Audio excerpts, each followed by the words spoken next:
Hello दोस्तों, हमारे YouTube channel में आप सभी का स्वागत है। तो दोस्तों, इस वीडियो में हम कुछ 3 पॉपुलर डिफेंस स्टॉक्स को डिस्कस करने वाले हैं। पहला है कोचिन शिपयार्ड, दूसरा गार्डन रिच बिल्डर्स और तीसरा Hindustan aeronautics limited.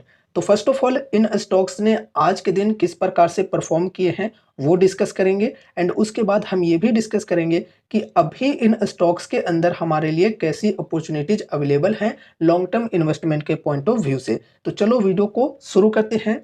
First of all यहाँ पर हम आज के बाजार के ऊपर डिस्कशन करेंगे।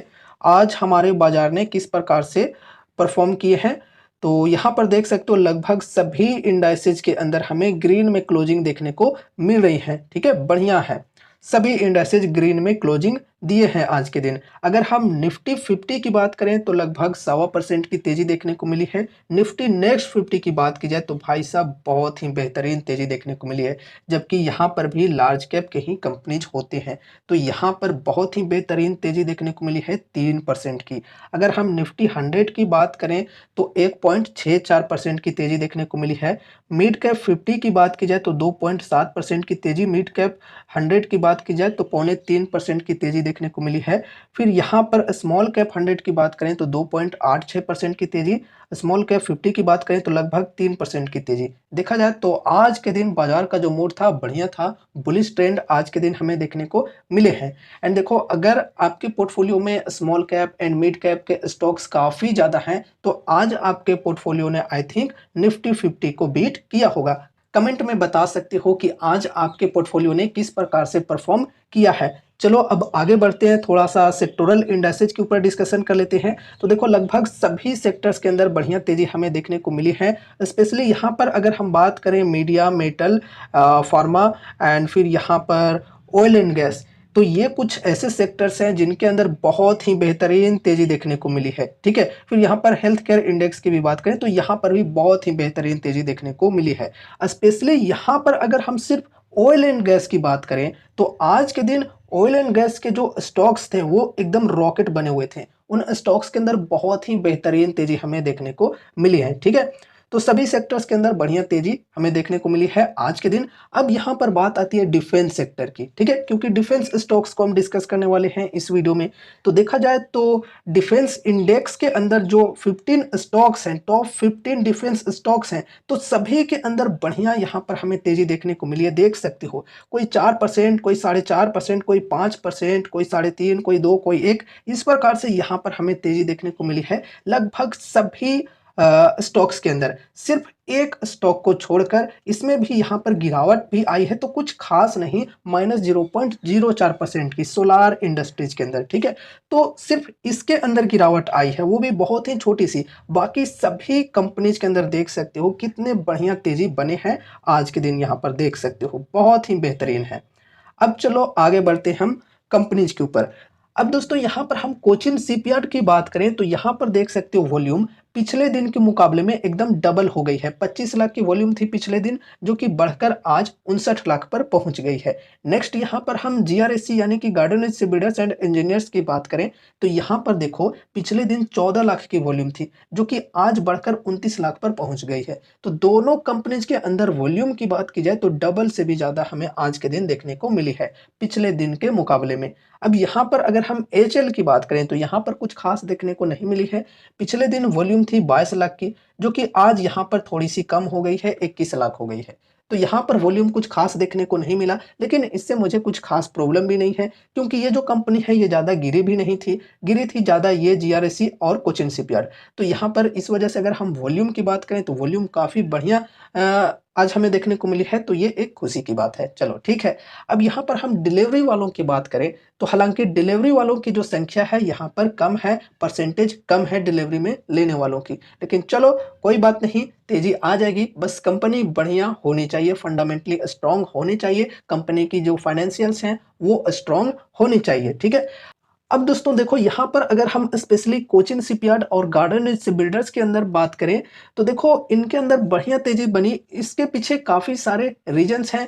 देखो फर्स्ट ऑफ ऑल यहाँ पर रीजन ये है कि कल एक बहुत ही बड़ा इवेंट है इन दोनों कंपनीज को लेकर। कल इनके क्वार्टरली रिजल्ट्स आने वाले हैं। तो ऐसे में जो लोग भी पॉजिटिव तौर पे सोच रहे हैं कि रिजल्ट्स बढ़िया आ सकते हैं, उन्होंने यहाँ पर आज दबाकर बाइंग किए हैं। बढ़िया डिस्काउंट पर स्टॉक्स मिल रहे थे, 30-30% तक ये करेक्ट हो चुके थे अपने हाई के लेवल से। तो बढ़िया डिस्काउंट मिली, सपोर्ट पर स्टॉक मिली, तो यहाँ से काफ़ी ज़्यादा बाइंग हुए हैं आज के दिन, ठीक है। इवेंट को लेकर बाइंग हुए हैं। एंड उसके बाद ओवरऑल मार्केट की बात करें तो मार्केट का जो मूड था वो भी बढ़िया था। ओवरऑल सभी सेक्टर्स के अंदर बढ़िया हमें मूवमेंट्स देखने को मिले हैं, तो यहाँ पर भी इफेक्ट पड़ा है।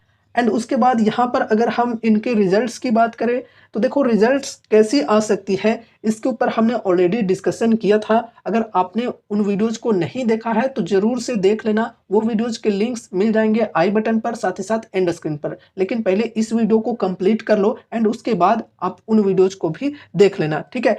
अब देखो यहाँ पर आज के दिन कोचिन शिपयार्ड एंड जीआरएसी इन दोनों के अंदर काफी ज्यादा वोलेटिलिटी हमें देखने को मिली है। पिछले वीडियो में हमने मजगांव डॉक को भी डिस्कस किया था, लेकिन इस वीडियो में मजगांव डॉक को हमने ऐड इसलिए नहीं किया क्योंकि सेम टू सेम पिछले चार्ट की तरह ही है। तो इसलिए यहाँ पर मजगांव डॉक को डिस्कस करना जरूरी ज्यादा नहीं समझा, ठीक है, क्योंकि सेम टू सेम वही चीजें हैं, तो बार बार एक ही चीज को रिपीट करने से क्या फायदा।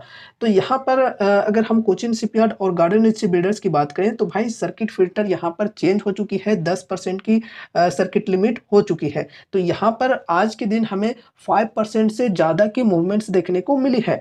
अगर हम गिरावट की बात करें तो 5% से ज़्यादा गिरावट भी आई थी इन स्टॉक्स के अंदर। एंड तेजी की बात करें तो 5% से ज़्यादा की तेजी भी आई थी। वो बात अलग है कि यहाँ पर सेलर्स भी थे काफ़ी ज़्यादा, तो सेलिंग हुई काफ़ी ज़्यादा, तो गिरकर यहाँ पर 2.5% की ओवरऑल तेजी रही है आज के दिन।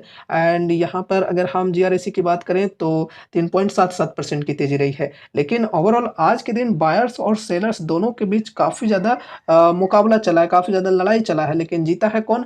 बायर्स, ठीक है। बुल यहाँ पर आज हावी हो चुके हैं, काफ़ी ज़्यादा दिनों से बियर्स हावी थे। यहाँ पर अगर हम कोचिन शिपयार्ड के अंदर की बात करें तो यहाँ पर देखो सपोर्ट के लेवल की बात की जाए जो कि है 2116 की, तो आज इस प्राइस पर स्टॉक ने सपोर्ट लिया था। एंड यहाँ पर अगर हम डिस्काउंट की बात करें तो लगभग 29% की डिस्काउंट मिल रही थी 52 वीक हाई के लेवल से, ठीक है। हमने डिस्कस भी किया था पिछले वीडियो में, तो बढ़िया डिस्काउंट थी। एंड यहाँ से देख सकते हो कितनी बेहतरीन बाइंग हुई है आज के दिन। तो ये जो स्टॉक है ये बढ़कर इस प्राइस पर पहुंच गया, यहाँ तक पहुंच गया जो कि है 2349 का। बहुत ही बेहतरीन रिकवरी देखने को मिली है हमें सपोर्ट के लेवल से। एंड अगर हम करंट प्राइस के अकॉर्डिंग अगर बात करें तो अभी लगभग 20 से 21% की डिस्काउंट अवेलेबल है, ठीक है। अब देखो अगर कोई चूक गए हैं तो यार यहाँ पर अभी डिस्काउंट तो चलो ठीक ठाक है, लेकिन कल के दिन देखना होगा किस प्रकार से स्टॉक के अंदर मूवमेंट्स रहते हैं, ठीक है। वैसे अभी ग्लोबली वाइज सिचुएशन काफ़ी ख़राब है, तो कह नहीं सकते हैं कि कैसा मूड रह सकता है ओवरऑल हमारे बाज़ार का, ठीक है। तो ये चीज़ें भी ध्यान में रखने वाली है। अब देखो यहाँ पर अगर हम सपोर्ट और रेजिस्टेंस के लेवल्स की बात करें तो कल अगर तेज़ी चालू रहती है तो यहाँ पर जो फर्स्ट रेजिस्टेंस होगी वो होगी 2447 की। एंड उसके बाद जो नेक्स्ट रेजिस्टेंस होगी वो होगी 2600 की, ठीक है। तो ये दोनों रेजिस्टेंस को ध्यान में रखना है। एंड उसके बाद अगर गिरावटें आती हैं तो यहाँ पर सपोर्ट की लेवल होगी फर्स्ट ये 2245 की, सेकंड 2116 की, थर्ड 2019 की। ये सब सपोर्ट के लेवल्स को ध्यान में रखा जा सकता है, ठीक है। एंड चलो डिस्काउंट की बात करें तो करंट प्राइस के अकॉर्डिंग ओवरऑल डिस्काउंट ठीक है। तो चलो अब नेक्स्ट स्टॉक को यहाँ पर हम डिस्कस करते हैं जो कि है जीआरएसी।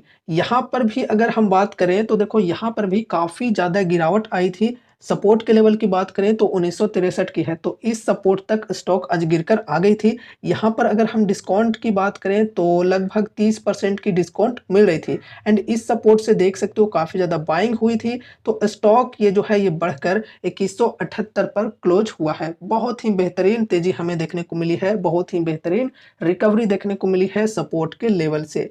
यहाँ पर अगर हम अभी के डिस्काउंट की बात करें तो अभी लगभग 23% की डिस्काउंट है करंट प्राइस के अकॉर्डिंग। अगर सपोर्ट और रेजिस्टेंस के लेवल्स की बात करें तो देखो अगर कल तेजी आती है तो ये जो रेजिस्टेंस है इन्हें आपको ध्यान में रखना है 2200 का। एंड उसके बाद यहाँ पर नेक्स्ट जो रेजिस्टेंस है ये है 2424 का, ठीक है। उसके बाद यहाँ पर सपोर्ट के लेवल्स की बात करें तो फर्स्ट सपोर्ट है 2056 की, सेकंड सपोर्ट है 1963 की, थर्ड सपोर्ट है 1750 की, ठीक है। चलो आगे बढ़ते हैं, हिंदुस्तान एरोनॉटिक्स लिमिटेड को डिस्कस करते हैं। अब देखो गाइज, यहाँ पर कुछ दिनों पहले हमने डिस्कस किया था इस ट्रेंड लाइन के ऊपर कि देखो अगर ट्रेंड लाइन को ब्रेकडाउन मिल जाता है तो फिर स्टॉक गिरकर इस लेवल तक आ सकता है। हमने ये लेवल दिया था 4500 का। ठीक है, देखो मैं कोई बाय या सेल की कॉल टिप या रिकमेंडेशंस नहीं देता हूँ, ये आप लोग ध्यान में रखना। ठीक है, जो भी चीजें यहाँ पर हम डिस्कस करते हैं सिर्फ और सिर्फ एजुकेशनल पर्पज से करते हैं, कोई भी मैं आपको कॉल टिप या रिकमेंडेशंस नहीं देता हूं यहाँ पर। तो इस वीडियो को देखने के बाद आगे आपको अपनी खुद की भी स्टडी, खुद की भी एनालिसिस करनी है एंड उसके बाद ही कोई इन्वेस्टमेंट से रिलेटेड डिसीजंस लेनी है। ठीक है, ये ध्यान में रखना। या फिर अगर आपके फाइनेंशियल एडवाइजर्स हैं तो आप उनसे भी कंसल्ट करके कोई डिसीजंस ले सकते हो इन्वेस्टमेंट से रिलेटेड। अब यहाँ पर देखो, ये जो स्टॉक है गिरकर आए भी थी, 2 दिन तक यहाँ पर रुकी है इस प्राइस पर 4500 का जो है। और यहाँ पर अगर हम डिस्काउंट की बात करें तो 20% के लगभग डिस्काउंट यहाँ पर मिल रही थी। चलो बढ़िया है। अब यहाँ पर हमने ये भी बोला था कि अगर स्टॉक के अंदर तेजी आती है इस लेवल से तो ये जो ट्रेंड लाइन है ये एक रेजिस्टेंस काम कर सकता है। तो यहाँ पर देखो इसको एज अ रेजिस्टेंस रिस्पेक्ट भी दिया है प्राइस ने, देख सकते हो यहाँ पर 2 बार टच किया हुआ है। ठीक है, पिछले दिन भी यहाँ पर देख सकते हो ये जो रेड कैंडल है, रेड कैंडल में भी यहाँ पर देख सकते हो हाई जो लगा है वो ट्रेंड लाइन तक ही लगा है। फिर आज की भी बात करें तो आज भी जो हाई लगा है वो ट्रेंड लाइन तक लगा है, ट्रेंड लाइन से ऊपर ब्रेकआउट अभी नहीं मिला है। तो ये एज अ रेजिस्टेंस काम कर रहा है। ठीक है, एंड यहाँ पर हमने बोला था कि अगर ये जो सपोर्ट की लेवल है ये टूटती है तो फिर गिरावट आ सकती है इस लेवल तक जो कि है 4000 के अप्रोक्स। तो सपोर्ट तो नहीं टूटी है, रिकवरी हमें देखने को मिल रही है इस सपोर्ट के लेवल से। अभी यहाँ पर अगर हम करेंट प्राइस के अकॉर्डिंग बात करें तो लगभग 16% की डिस्काउंट अवेलेबल है।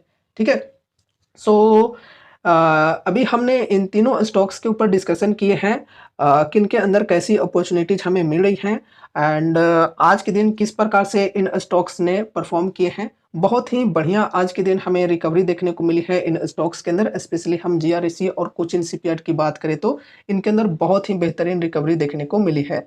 एंड उसके बाद यहाँ पर जो सर्किट लिमिट है ये भी बढ़ा दी गई है। तो चलो अच्छी बात है कि यहाँ पर अगर तेजी आती है तो 10% तक तेजी जा सकती है। अगर गिरावट आएगी तो उसी प्रकार से 10% तक गिरावट भी आ सकती है, ये भी आपको ध्यान में रखना है। ठीक है, अब देखो गाइज यहाँ पर एक चीज और काफी ज्यादा लोगों के कमेंट्स आते रहते हैं कि भाई हमने हाई के लेवल पर बाइंग कर रखा है, काफी ज्यादा लॉसेज हो रहे हैं, क्या करें, कुछ समझ में नहीं आ रहा है।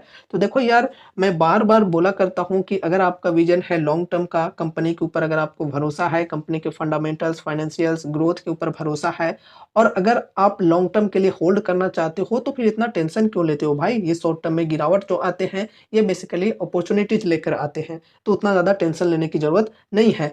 एंड यहाँ पर अगर आपने हाई के लेवल्स पर कम अमाउंट्स लगा रखे थे और अमाउंट्स अगर आपके पास पर्याप्त हैं तो फिर आप लो के लेवल्स पर एक्यूमुलेट करके चल सकते हो। ठीक है, लेकिन ऐसा ना हो कि एक्यूमुलेट या फिर एवरेजिंग करने के चक्कर में अपने पोर्टफोलियो का एक बहुत ही बड़ा वेटेज इन स्टॉक्स के अंदर डाल दिया। इस प्रकार से बिल्कुल भी नहीं करनी है। अपने पोर्टफोलियो का 5 से 8% तक ही वेटेज देना चाहिए एक एक स्टॉक्स के अंदर। ठीक है, लार्ज कैप के जो कंपनीज होते हैं, जो जायंट टाइप के ब्लू चिप कंपनीज होते हैं, उनके अंदर अगर वेटेज बढ़ाया जाए तो चलो कोई दिक्कत नहीं होती है वैसे। ठीक है, लेकिन इन कंपनीज की बात करें तो ये कंपनीज के अंदर रिस्क ओवरऑल काफी ज्यादा है, क्योंकि ये जो सेक्टर ही पूरा है डिफेंस सेक्टर, ये गवर्नमेंट के भरोसे है। ठीक है, गवर्नमेंट के ऊपर डिपेंडेंसी है इस सेक्टर के अंदर। साथ ही साथ ये जो कंपनीज हैं ये तीनों कंपनीज पीएसयू हैं।